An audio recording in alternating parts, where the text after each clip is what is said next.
ॐ सोमनाथाय नमः।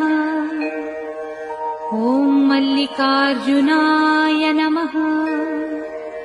ॐ महाकालेश्वराय नमः। ॐ ओंकारेश्वराय नमः।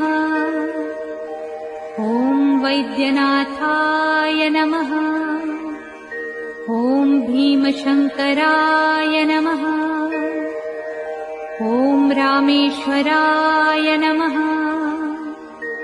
ॐ नागेश्वराय नमः।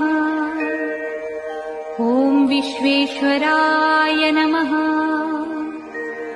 ॐ त्र्यंबकेश्वराय नमः। ॐ केदारेश्वराय नमः। ॐ भुस्मेश्वराय नमः।